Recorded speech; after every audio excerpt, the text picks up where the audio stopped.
We are overdue for a reading vlog here, and what better time to do one than when I am reading new releases in Christian fiction for the month. I am so excited about so many of these reads, and while we're doing this, we are also going to throw some family and life things in here as well, and I am so excited about it. Welcome back for those that are coming back, and for those that are new here, my name is Laura. I just recently uploaded a video of the new releases for Christian fiction that are coming out in the month of September, and I am just so excited about every single one of them. And I did place an order through Baker Bookhouse. I have one book here physically right now that's on that list, but I placed an order through Baker Bookhouse, getting the grand majority of the books that are in that video. I know, I'm terrible, I know. But I'm just so excited about so many of them. But like I said, I have one physical book here, and I did already jump into that, so we will talk about that very shortly. But with this reading vlog, I also wanted to share some personal things, family things with you guys, because I know I don't get to all too often. And you know what? I was trying to record, I'm going to be so honest, I was trying to record this video earlier this morning so many times. I probably spent like a half hour trying to record an intro, and you know those days where just words are getting the best of you and you're not able to form a decent sentence? That's how I was this morning. So this is like, I don't know, I want to say like the 7th time I've tried shooting this at this point. So we're just rolling with it at this point. But I wanted to share with you guys, we did do something fun this morning. We went to Sesame Place, and we have season passes, so we go there quite often, but it was the first time that we were able to meet so many of the characters at once for Grace.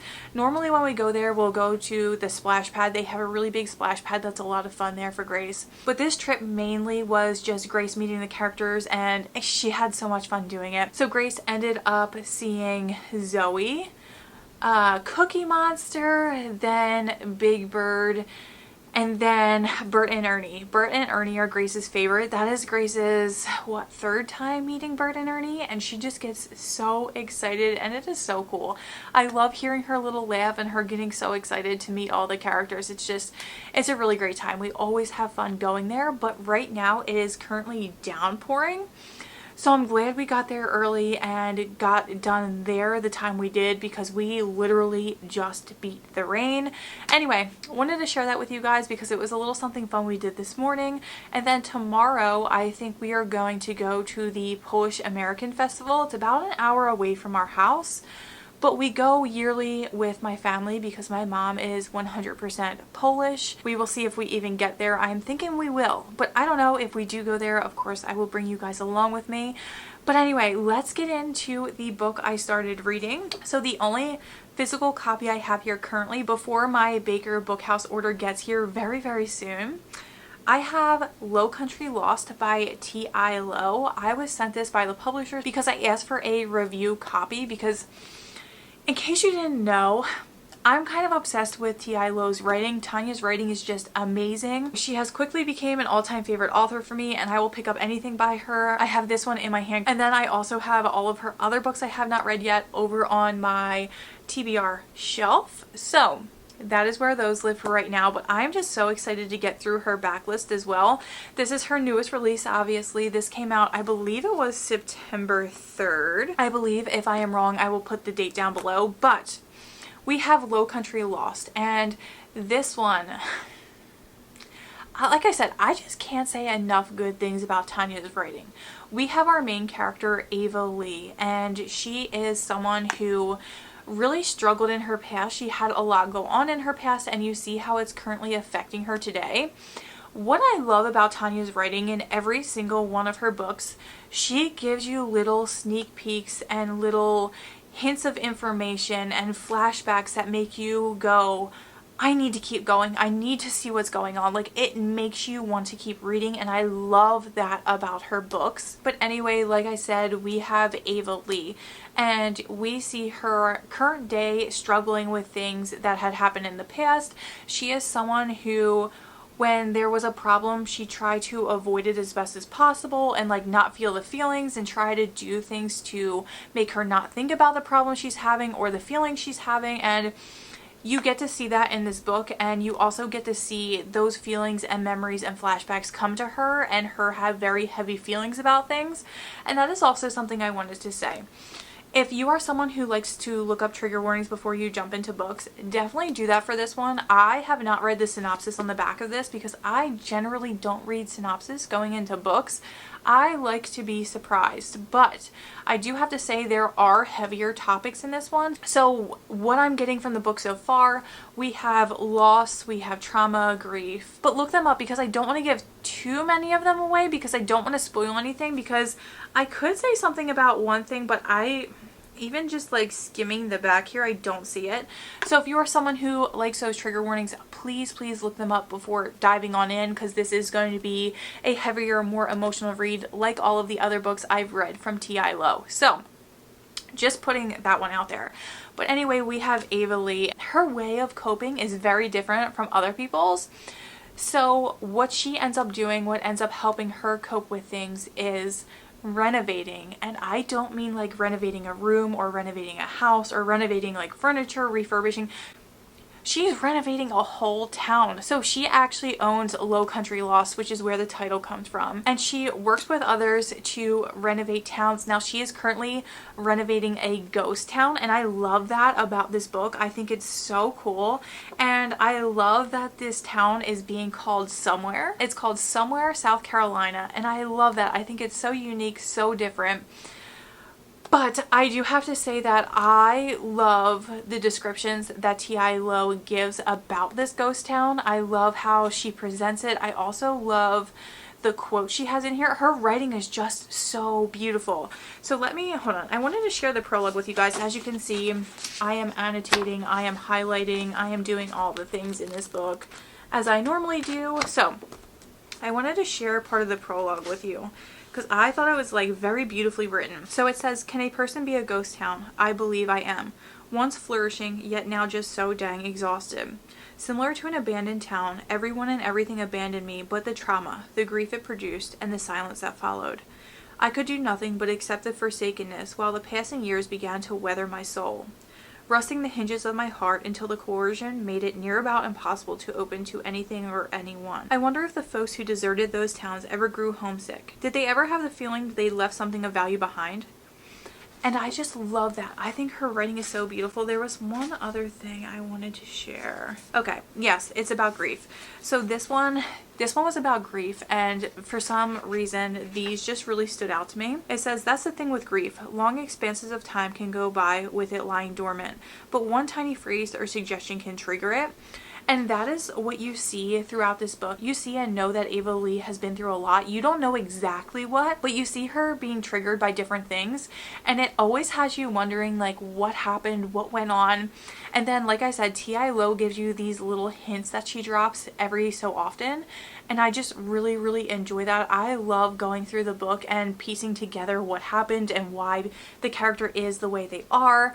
And I love that about her books. And then this is the last quote I'm going to share for now, I promise. It says, "Sure, grief never looks the same from person to person. I get that. I just had no desire to express mine so vocally. Some like to critique others' expression of grief. She didn't cry enough. She cried too much. He shouldn't have been smiling at such a tragic time. I could go on, but the point is, everyone mourns differently.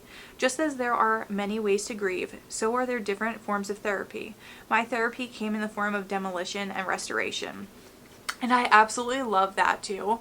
And it is so true. Everyone is so quick to judge other people, and they really have no idea the feelings that are being processed, the emotions that are being processed, and I really enjoyed that. But anyway, we see Ava Lee, we see her restoring this ghost town, and she has others that work at her company with her. There's a guy named Desmond, and they call him Des, and he is a breath of fresh air, and he's a really great friend to Ava Lee. I love seeing their relationship. And then we also have Rowan, and Rowan is someone from Ava Lee's past. I'm not going to get into specifics because we learn that in the book, and I don't want to give it away because I do think that would be a spoiler. So Rowan is someone from Ava Lee's past. It is someone she was very much connected to, and they ended up going their separate ways. It does not tell us why exactly yet. I know how they ended up, not even necessarily how they ended up going their separate ways, but the separation. I know their relationship as far as the separation goes. I don't know exactly what caused the separation, if that makes sense, but I do know they got separated. They were never expecting to see each other. It is 6 years later and they are seeing each other because Rowan is actually part of the production management, and Ava Lee had obviously no idea that he was going to be coming and helping with that. So right now it is a little awkward between the two of them, and seeing how they're interacting and trying to deal with the past while also trying to keep a working relationship going. But like, you can also tell that there was chemistry there, and I love that in books. I love that tension when you can tell, okay, they don't necessarily have anything right now. It's like they're trying to keep it business, but at the same time you can totally tell the chemistry is there, and that's what you have with this book. And like I said, I just adore that aspect of her books, and going along and figuring things out as we go, and getting more, I feel like it connects you more to the characters too, because you're also like wanting to keep reading, and then you feel more connected as you continue to find out more and more about their stories. So that is what is going on in Low Country Lost. I'm having a great time reading it. I do have to say though that if those flashbacks and those little hints weren't interspersed throughout this book, I do think it would be a slower read. Now it is just a little bit slower than her other books that I read, but that's because I know we're doing more of the backstory up front here, and we're also renovating a ghost town, so there's a lot of descriptions of this town. And while that is a bit slower than the more dramatic tension-filled parts, it is also really cool to see the descriptions of this ghost town and how they found it, and like how people left it, and it's just a really good time. I'm having a good time, in case you couldn't tell. Like I said, I am only on page 81, chapter 9, so we are going to continue reading this one, and I'm excited to see where the relationship between Ava Lee and Rowan goes, and how they kind of navigate that and working together, and how everything is going to unfold. So there is Low Country Lost for right now. I am going to continue on reading this. The kids are actually asleep, so we are going to get to reading now, and I will keep you guys updated as I go along. Alrighty guys, so there was a little change to our schedule. If I'm being quiet, it is because it's currently after 9:30 actually. It's been one heck of a day. But there was a change to our schedule. I know I said we were going to be doing the Polish American Festival tomorrow, but we went on a whim and we went tonight. Now I know I told you guys it was raining earlier, so Dave thought it would be a really good idea to go tonight, because since it rained there probably wouldn't be as many people there. Sometimes it gets very crowded there. So it was a great idea. We ended up going. We were a little iffy because on our way up there it was pouring, and then it would stop, and then it would start up again. It was like a constant back and forth between raining and not raining. And then we would look in the direction where we knew we were going for the festival, and it was so sunny over there, so we were like, we're just gonna take a chance. Then when we actually got there, it started raining, so we're like, oh, I don't know about this. And then we pulled out of the parking lot only for it to get sunny, and we ended up going back and staying. It was a lot of fun. Now Grace is old enough that she is able to go on some rides, but there were very few rides she was actually able to go on. She ended up going on the swings with Dave a couple times, and then we ended up having to get food and then leaving. But it is always such a blast going there and just having fun and being part of the culture. Like I said, my mom is 100% Polish, so it's always good to go, and it's always a breath of fresh air and something I look forward to every year. So we were able to do that tonight. And as far as my reading goes, I have not been able to pick up Low Country Lost since we went there. Literally right after I got done recording, the baby woke up, and then we went to the Polish American Festival. So now we are home. We just got home not that long ago. So what I'm planning on doing is I am gonna read a little bit and then shower and go to bed. I've been up since 3:30 this morning because Grace has been having a lot of trouble staying asleep. She will go to sleep pretty late. She still naps, and I'm thinking maybe cutting the nap might help us a little bit. We take her up there at a decent time every night, but she stays awake for quite a while, and then she ends up waking up around, I don't know, like 3 or 4-ish, and then she ends up finally getting up for the morning around 6. And that's quite early for her. She never used to do this, so I don't know if it's just a phase or what we're going through currently, but that is what it is. We are working with it. I am going to dive on into this just a little bit more tonight, and then I will wake up early tomorrow morning and read some more. So let's dive back on into this, and I will probably update you guys in the morning.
Alrighty guys, it is update time. I ended up just reading yesterday morning and not giving you guys any kind of update yesterday, but I did read yesterday morning. I also read last night. We were just so exhausted from the day on Saturday between going to Sesame Place and then going to the festival. That wiped us out. And I love on Sundays when we have like a rest, rewind, relax kind of day. I love that. I feel like we strive for that on Sundays, but often we don't achieve that. And it's hard with two kids. It is hard. But I feel like yesterday was one of those days where we actually had a rest and rewind type of day, and it was very nice. But I did get a good bit more into my book. I also got up early this morning and read, and then the kids ended up waking up this morning. We attempted to go on a walk. It was short-lived. The clip that I got of us walking, everything was fine and dandy there, but as time went a little further, I would say probably 2 minutes after that clip, Grace is currently testing boundaries. And we have a neighborhood in the back where there's a sidewalk, and there's a little section where we need to go around the sidewalk onto the street to go around like a little piece that's being worked on. And Grace did not want to stay on the side of me that is closer to the sidewalk and kind of like darted out more towards the street, and there were cars coming, and it was just not safe, and she was having a harder time listening today. So when that happened, we immediately just turned around. Lucky for me, I am very, very lucky to have a stroller where the baby sits in the front, and then there's a little seat where Grace can sit kind of like facing me as I'm pushing the stroller. It is just so worth it to have a stroller like that to be able to put her in, and she screamed the whole way home. So I want you guys to know that like while you see us going out on walks and things, and you see us like playing in the house and things, everything is not always just this good time. There are times where the kids, you know, break loose and aren't listening and do kid things, because that's just how it is and it's how life is. So while you see us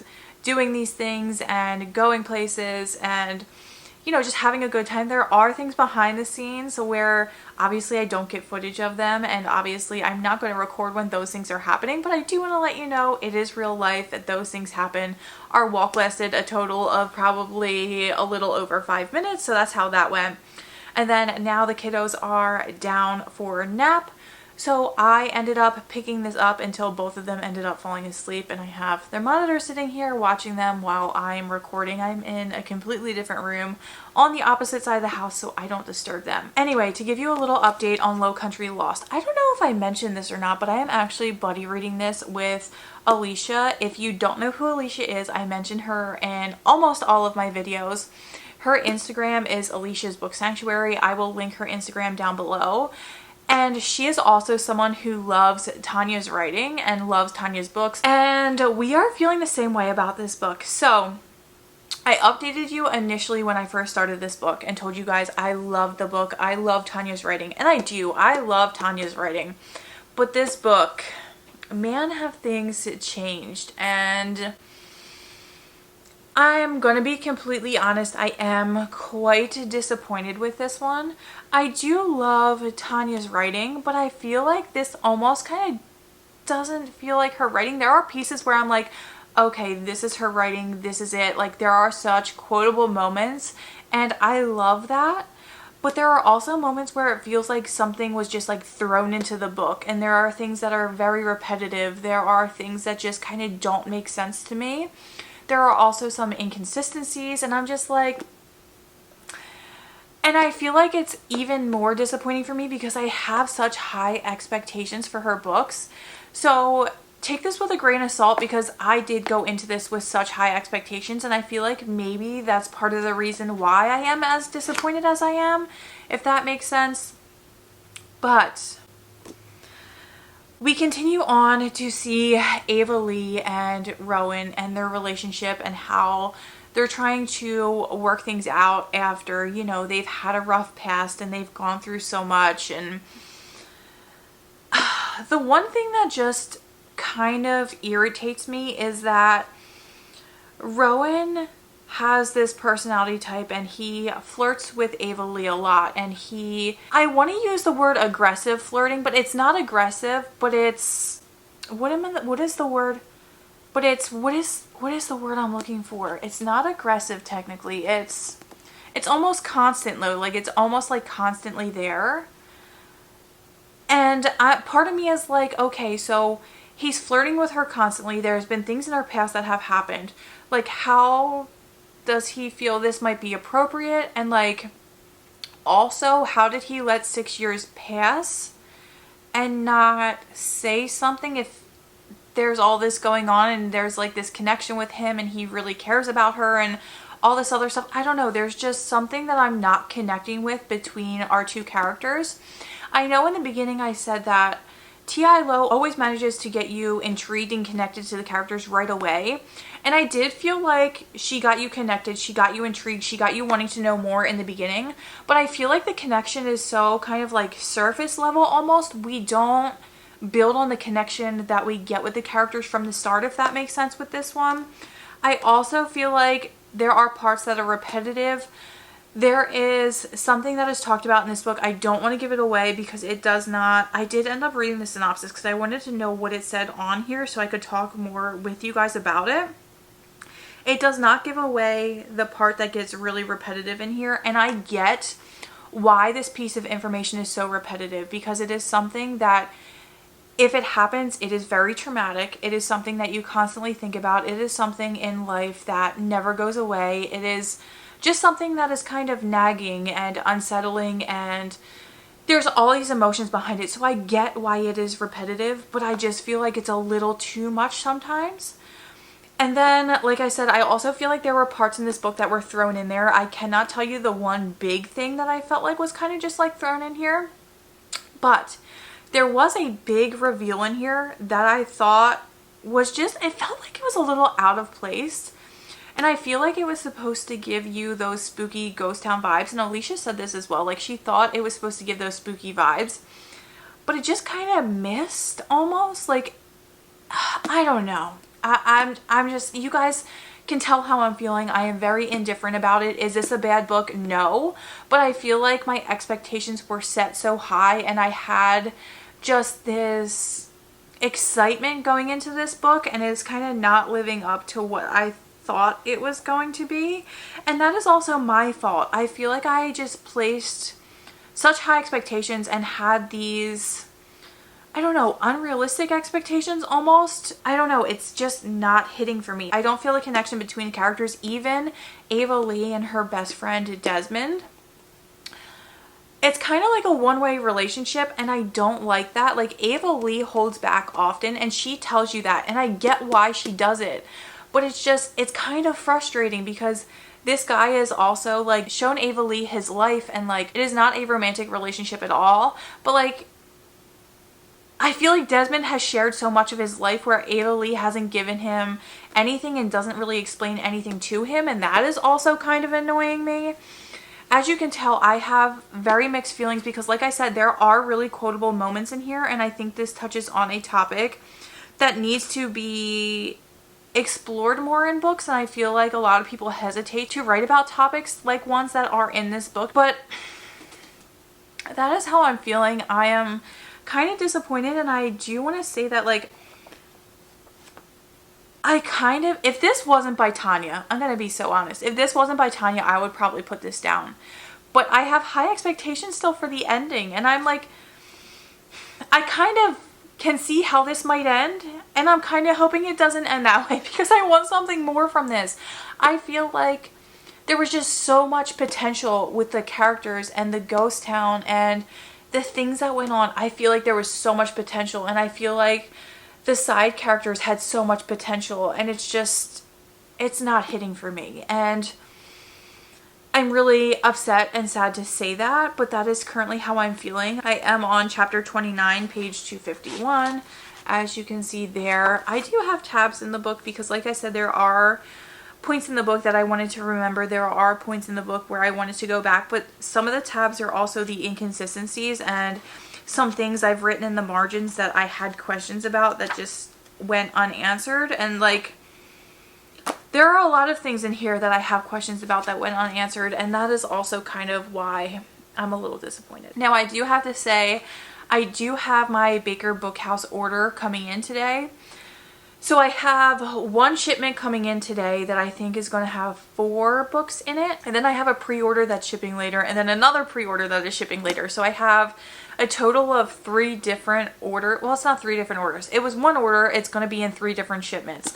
So I will get the first box today, and then I will let you guys decide. It's going to be obviously past the point of deciding when this video is up. I decided I'm going to put a pull up on the community tab so you guys can choose what I read. I'm going to get this done today. We are going to open that Baker Bookhouse box together, and then I will post that poll so you guys can decide, and we will go from there and see what you guys want me to read. But that is the update. I'm going to continue on reading and see how far I get before the kiddos get up. And then if I don't get done it before the kiddos get up, I will finish this up tonight and give you guys an update on my thoughts and feelings about this book. And I wanted to come to you with a better update. So I apologize if there were a lot of people who were like very interested to see my thoughts and like hear me rant about this book. But sadly, it is not going to be like a rant rave type of book for me. But I also don't want people to not purchase this book because, like I said, Tanya's writing is amazing. There are so many people that absolutely love this book. This book is already very highly rated. I came out on the 3rd and there are just people raving about it. So this may just be a me thing. And like I said, it may just be my expectations. So if you are someone who is looking to pick up this book, do not let this sway you otherwise. Pick up this book, give it a try, give Tanya's writing a try, and see what you think for yourself because, like I said, there are a lot of people really, really loving this one. So I will be back later with an update for you guys, and hopefully my Baker Bookhouse box will be here by then, and we can do a little unboxing together.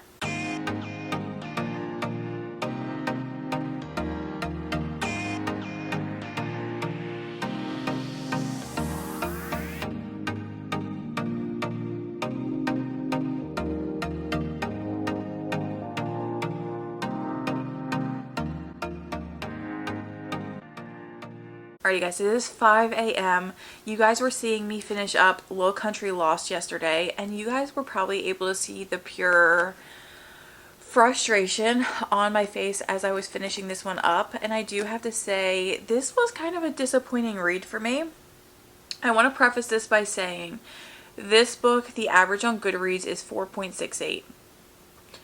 I am an outlier here. If you want to pick up this book, please pick up this book. In the beginning, I was in love with Tanya's writing like I always am. I love Tanya. I love her writing. I love her stories. This one was just not a hit for me, and I have to accept that fact. And it is okay when a book is not a hit for someone. It is all right. And I keep reminding myself that because I really, really do love her writing and characters. So for this one, as we continued on throughout the book, I just continue to feel like the connection between the characters, there was a connection between the characters, but it felt so surface level almost. And they do have a deeper, more traumatic things that went on in their past that made their connection more deep, but I was just not feeling that deep connection between them, and that's like one big thing I was missing in this one. And then we also had some things where there was a place in another book that was mentioned in this one. The place in the other book that was mentioned is like so unique, and I had such a great picture of this place in my mind, and it sold repurposed furniture. So the owner of this store would get different furniture pieces and repurpose them into something completely unique. And I love seeing the store mentioned in this book, and it brought me back to the other book, which I loved. But in this book, so we're restoring a ghost town, right? So in this book, you would think maybe, okay, that little snippet of seeing the store from the other book, maybe they're going to buy a piece of furniture that was repurposed into something new and unique and, you know, use that in their small ghost town. They purchased candles. They purchased candles. Candles were never even mentioned that they were sold at this store, I believe, in the other book. So I was like, why of all things would you purchase candles at this store? Like, they have such unique, cool furniture, and you're gonna purchase a candle? I don't know. It just seemed kind of off. And then there were like little inconsistencies, and then there was something in the book where you guys saw my reaction to it. There is no way this piece of information in the book that kind of sprung on somebody as a surprise. There's no way it would have been a surprise. There's no way that they would not have known this information if this were real life. And I get it's fiction. I understand that. But for contemporary romance, I want it to be somewhat believable. This just felt like very unrealistic. And then there was some stuff that was thrown in here that it was a big deal, but it was never explained. I can think of 2 instances with Rowan, with 2 things that happened in his life that were like big life changes that were like slightly brought up and dropped in the book and then never returned to. Like, not another word was mentioned about them. So there was that as well. I really think this book would have really benefited from that dual point of view. I wanted to see why Rowan was doing what he was doing. I wanted to see his background. I wanted to see his thoughts and feelings. And I feel like we missed good chunks of the book and good information from it not being dual point of view. Like I said, not all books need to be dual point of view, but I feel like this one would have really benefited from that. So those are my thoughts and feelings about the book. I am very disappointed with this one. I will not stop picking up T.I. Lowe's books. Like I said, I have a good deal of her backlist on my TBR shelf upstairs, so I will be getting to those ones and seeing how I feel about them. But I have to be honest, we read Lulu's Cafe, which was an all-time favorite read. I will not stop talking about that book. And then I read Beach Haven, which I ended up giving 3.5 stars. Still a really great book, but not a favorite. And then I ended up picking up Low Country Lost, and I wish I kind of would have picked up something else by her first. But anyway, I'm going to land on a 2.5 star for Low Country Lost. And again, I am very disappointed, and I don't know, I just feel so thrown off by this book. But those are my thoughts and feelings. Again, if you want to pick up this book, please do. I really do enjoy Tanya's writing. This book was just not a hit for me of hers, and I'm going to continue on with reading her backlist and see what I think about those books. So that was Low Country Lost. But as far as my next read, we are going to go through my Baker Bookhouse box, and what I decided to do was I'm going to pick my next read from the box, and then you guys are going to pick my final read, just because I want to get started on something this morning. So that is what we're going to do. We're going to go through, and I haven't picked a book I want to read yet, so we're going to go through them together, and then I will pick a book, and then I will put the poll up on my community page for you guys to pick my last read. But let's go through the ones that I have here. Again, this is the box of books that I ordered that's available right now, and then I have another pre-order coming in another box, and then my final one coming in another box. So we have Christmas at Sugar Plum Manor by Rosanna M. White. I have never read anything by Rosanna just yet, but I am really excited to jump into this. I was not necessarily really interested in this at first until I read the synopsis. You guys know I don't generally do that, but I read the synopsis of this one and it sounded really intriguing. So I am excited to jump on in, and this one actually came with, I almost forgot to mention this because I forgot this was in here. Thank goodness I opened it. So this one actually came with a little Nutcracker sticker. And then we have a signed book plate. And then we have this little cute bookmark. So there is the book there on this side. And then on the other side it says, sometimes one simply had to push through the hard things. Sometimes one had to bubble in joy. Sometimes one had to shift so that the sun could shine down even on the coldest days. So there is that bookmark. Very pretty. And I love that when you order with Baker Bookhouse, not only are their prices amazing, but sometimes they come with little goodies and treats like these. So excited about that. Again, Christmas at Sugar Plum Manor by Rosanna White, and the cover is just absolutely stunning as well. Okay, this one I believe comes out today as I'm filming this. I think it's September 10th. I think this is when this one was supposed to be released, but I got this one and it came in the mail yesterday, so that's really exciting. So this one is Before We Were Us by Denise Hunter. This will be my first Denise Hunter book. I heard a lot of people say to pick up a newer book by Denise Hunter for my first read of hers. So I'm really excited about this one. I'm really excited to jump on in and see what I think about it. Then we have a lot of Christmas books here because all of the Christmas books are starting to come out and I want to read them. I want to read so many Christmas books this year. Last year I think I read a total of 1, and then I really missed out on reading them, and I was like, I wish I would have read more. So I got a bunch of Christmas books, so we will be at least reading 1 Christmas book in this vlog. So we have Meddling with Mistletoe by Liz Johnson. So there is that one. And then last but not least, we have The Christmas Tree Farm by Melody Carlson. And I am shocked by this. I did not know it was going to be hardcover. I probably should have looked at the description, but I love hardcover books. I know there are people out there that don't really enjoy them as much as paperback, but I love a good hardcover book. And I'm also shocked because it's a novella. I did not obviously look at the description or anything. I saw the cover and I was like, this is literally perfect. So those are my book options for the reads in this video. Now, as far as what one I kind of want to jump into, I'm kind of leaning towards a Christmas novella. So I'm kind of leaning towards Christmas at Sugar Plum Manor or The Christmas Tree Farm. I don't know. You know what, guys? I am going to end up getting my coffee and then we will pick between one of these two after I'm done getting my coffee and waking up a little bit more. So we will see which one I pick very shortly when I get started on reading.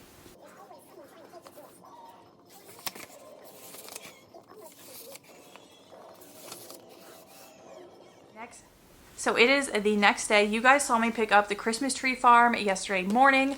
So I read it.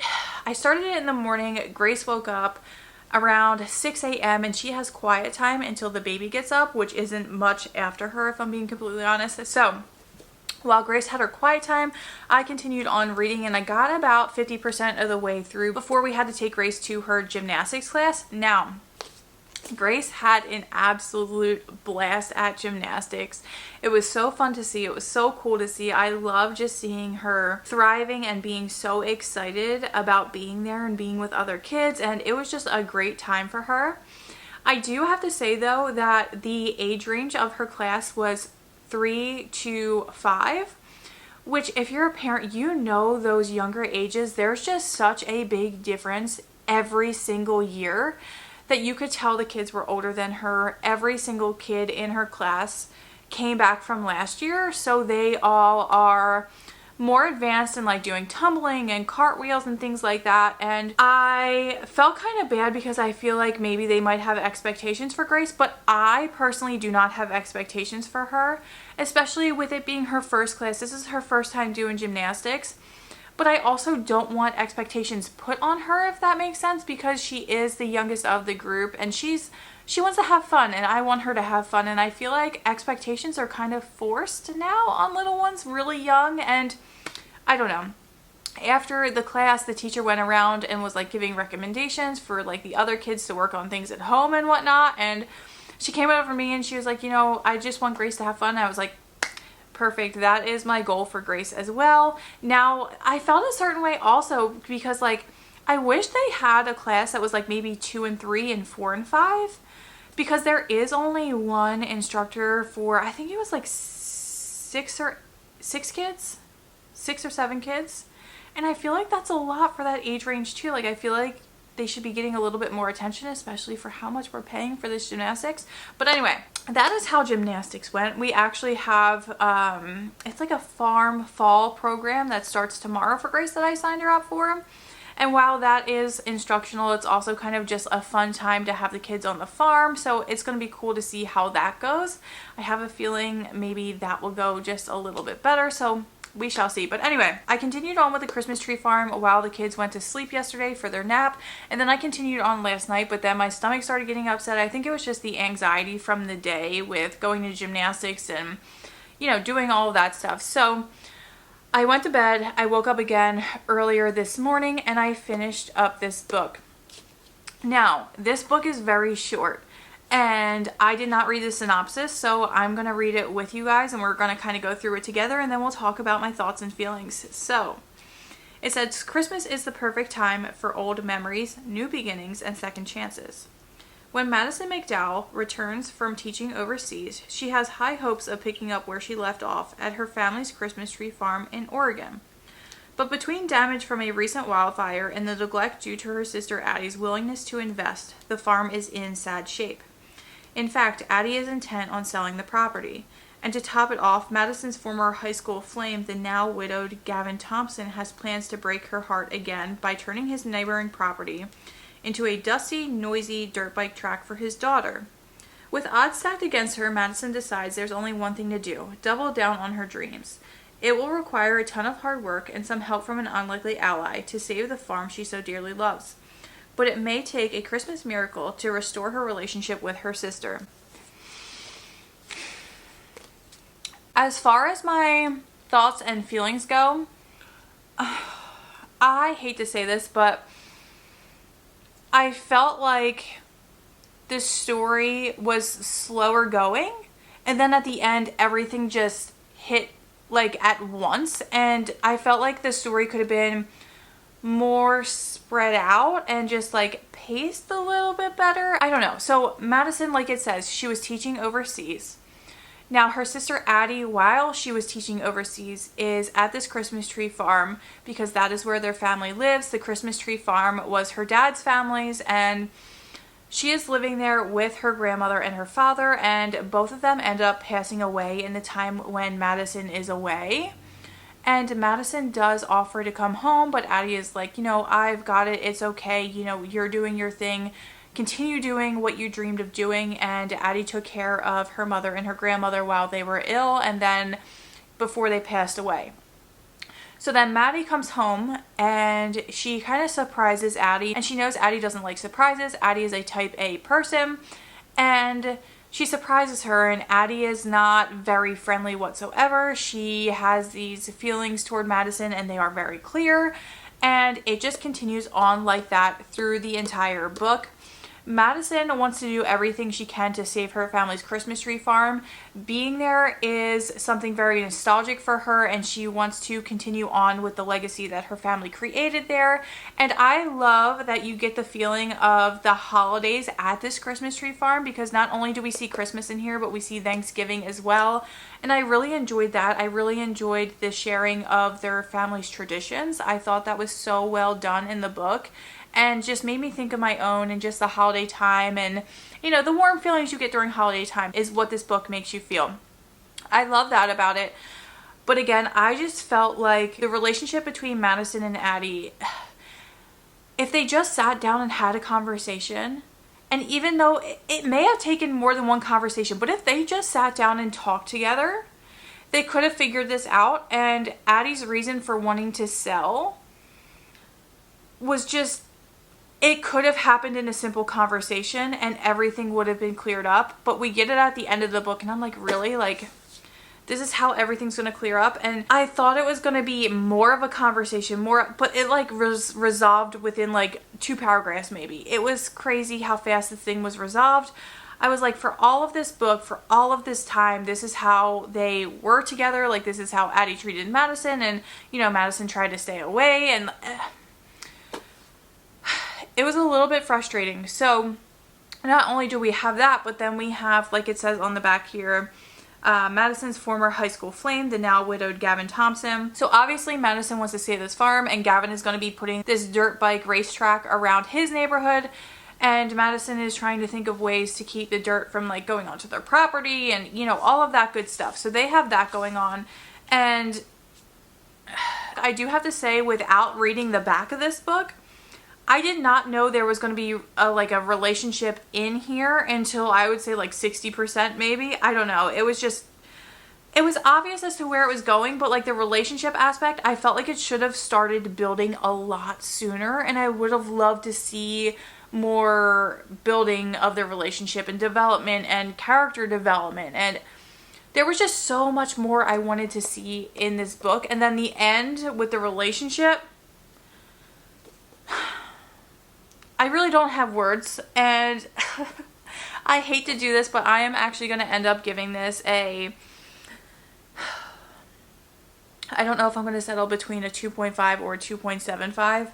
I gave Low Country Lost a 2.75, and I didn't like this as much as I like that, so I think we're going to settle on a 2.5 for this one, and I'm so sad about it because I thought this had so much potential. But I have to say also though, if you're looking for something with a holiday theme that is short, sweet, to the point, this might be one for you to pick up. I am again in the minority with this one, with just not liking it as much, because this I believe has like a 3.89 on Goodreads right now. So if you want to pick it up, definitely pick it up. Like I said, it is short, it is sweet. You will feel all of the holiday vibes. It is not just Christmas. There's Thanksgiving in there too. There's fall. You get a little bit of everything, and I love that about the book. If you love something filled with tradition and like family ties, this is also a really great book to pick up. It was just, I did not like how the story progressed. So those were my thoughts and feelings on this one. Guys, we need to pick up something great here. So after I finished this one up this morning, I ended up, my stomach was still a little upset, but I took the kids on the walk because I figured it might help me feel better. So I took the kids on a little walk, and I have to tell you guys a story. I'm sorry, I'm gonna rant. So we went on a walk. We normally go on daily walks, but I take different routes every single time. Well, one day, I would say like 2-ish months ago, there was a man outside. We see him frequently, but we haven't seen him in a very long time, even when we go past his house. So 2-ish months ago, he ended up coming out, and he talks to Grace, and he said, would you like ice cream? And of course, Grace being Grace is going to say yes. Of course, he asked me before he asked her. You know, I was like, it's fine. You know, it's summer. You know, she can have her ice cream if she wants. And so he went and got her an ice cream. And I think I also vlogged during that time as well. So she got her ice cream, but she now knows when she goes past the house that it is the ice cream house. She calls it the ice cream house. So he was outside today, and as we were walking by, Grace said, I want ice cream. I said, no, Grace, we'll have to wait till we get home, okay? If you want ice cream, we will get ice cream tonight. Then he came outside, and we saw him, and she went right up to this man. She went right up to him, and she said, can I have some ice cream?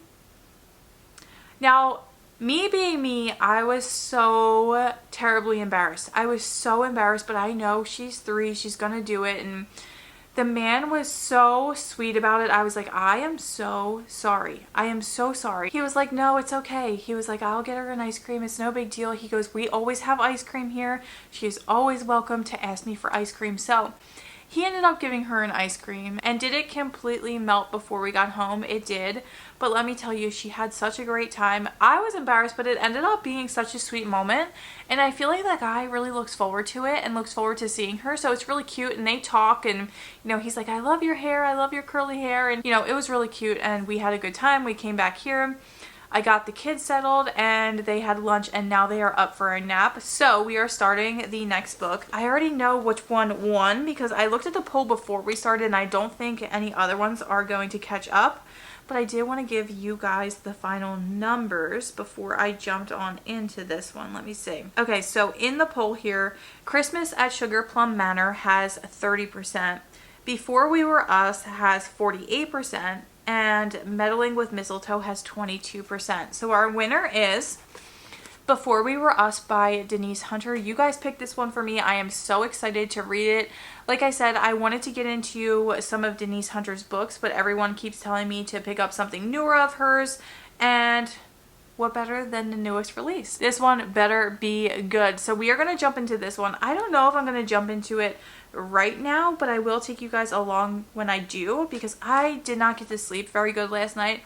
So I'm debating between starting this or taking a little nap while the kids are down. So we shall see. But I'm going to bring you guys along with me when I do start this one, and thank you guys for choosing this one. I have been looking forward to jumping into her work for a while now, but we shall see when I finally get to jump into this one. But when we do, I'll see you guys there.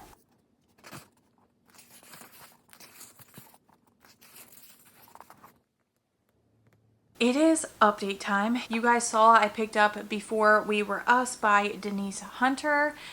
And boy, do I have a lot to say. But before we get into that, I picked this up 2 days ago. Then yesterday I wasn't able to read at all until very late at night. So I wasn't able to get any footage of me reading this, which I try my best, but sometimes it just doesn't work out. Yesterday, we ended up going to the Farm Fall program that I signed Grace up for. And since I signed Grace up and David is so young, he gets to go for free. But let me tell you, I wish all kids programs, especially for this age range, were like this. Let me tell you, when I say like this is the best program ever, like I was almost in tears with how happy I was with this program. And I just felt so much better knowing there was something out there that I was looking for where there are no expectations. The kids get to play how they want and learn, and it is outside. So like I said, it is on a farm. You walk up and there's a little walk to get there, but there's a little children's outside activity area, and there's a little tent set up where you can paint, and they had a little section in the back where if a kiddo needed to take a break, there was like a little separate section in the back of the tent. They had apple cider there for us and the kids, and it was just absolutely amazing. There was a little section with a learning activity where you could put the apples on the tree, and it told you the number of apples you needed to put on a tree. There was another section where there was a small little wheelbarrow filled with water and apples, and they had those little strainer spoons, and let me tell you, that was a massive hit. They had another section where there were apples and powder and cinnamon in it, and they could find the apples like digging through. It was just such a great time. Not only that, they had like so many fun nature outdoorsy equipment, and the kids just fit right in. They played with other kids. It was an all around just absolutely amazing time. They learned so much. Grace was playing on this one piece of equipment, and at the beginning she didn't know how to do it, and it has those little poles you can spin down. And she, in the beginning, had no idea how to do this, and by the end of the time there, she was doing it, and it was amazing, and I absolutely love to see it, and I just cannot wait to continue to go back each week. And I feel like these are the kind of activities that kids need nowadays. I feel like there are so many expectations put on kids, and it's just, let them be kids. They're only kids for such a short amount of time, and I don't want to take that fun away from them. So this was absolutely perfect. It's everything I ever dreamed of, and I am just so excited to be part of this program. And they do it seasonally, so I'm just so excited to continue on going. But anyway, that is what filled our morning yesterday. By the time we got home, it was time for them to just hurry up and eat and go up for their nap. And while they napped, I actually kind of just like laid down because it was a lot. It was a lot, but it was so worth it. But I laid down, and then we ended up getting ready for dinner. We had dinner, and then we kind of wound down for the night, had some quiet time, and I was able to read during the quiet time. And then as soon as we put the kids to bed as well, and I got to page 88, chapter 14. Guys, I am going to be so honest with you. I was expecting so much from Denise Hunter and her writing, and I've seen so many people rave about this book already. The reviews are just phenomenal. I don't know if it's me. It might really be me. I also don't like the amnesia trope, so that might be also kind of what's going on in here. But let me talk you through my thoughts and feelings, because I am going to be putting this down. I'm about 30% of the way through. The writing in this one, we get dual timelines. So we get our main characters in the present and the past. Let's go back a little bit. We have our main character, we have Jonah, and then we have Lauren. So Lauren ends up coming to work at Jonah's family resort because she has another job worked out, another career worked out in a big city, and her career there had told her, you know, there's a spot opening up, but in the meantime, we'd love you to get some experience working for this resort and then come back when the job opens up and it is yours. So she ends up going to Jonah's family resort. She ends up learning a lot and helping out the family resort a lot, and there are things going on. She ends up at first not liking Jonah. Her and her relationship with Jonah is not great, and it mentions that in the beginning there. I'm not giving anything away here. And by the time this book starts, we see their relationship and they're doing really well and really, you know, liking each other. And I don't want to go too far into detail. I didn't read the synopsis, but I know I'm not spoiling anything with what I'm saying because it's right in the beginning of the book. So we have Lauren who ends up falling, and it is a big fall, and she ends up obviously having head trauma, giving her a concussion and making her lose some of her memory. So we have that amnesia trope, which I wasn't a fan of to begin with, and I want to find a book where I do like it in it, because I don't like saying I don't like tropes necessarily. I don't know, it's just not working for me. What I don't really love about it is I find the writing between the past and present timeline to be kind of choppy.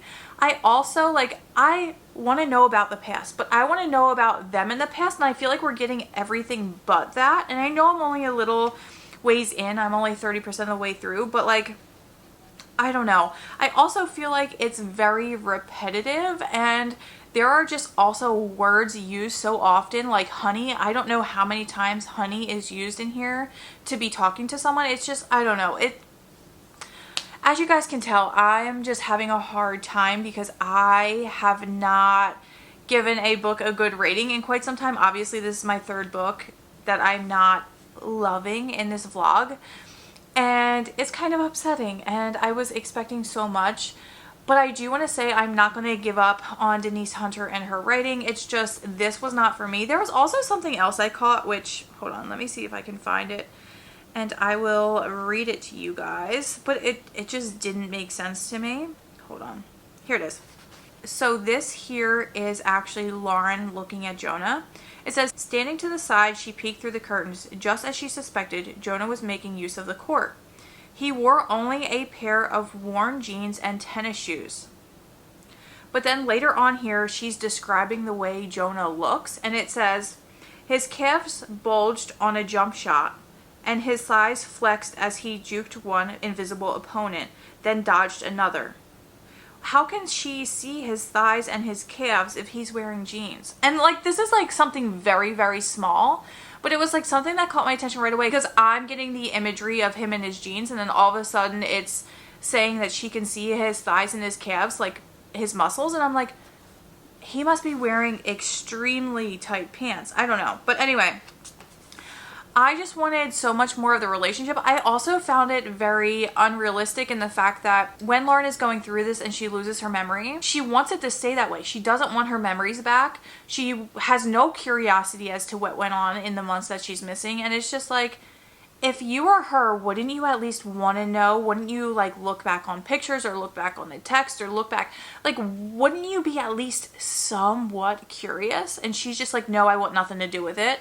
And that just struck me as odd as well. Now, I did go and read reviews, and it's kind of why, well, I was going to put this down no matter what, but the reviews kind of solidified me wanting to put this down.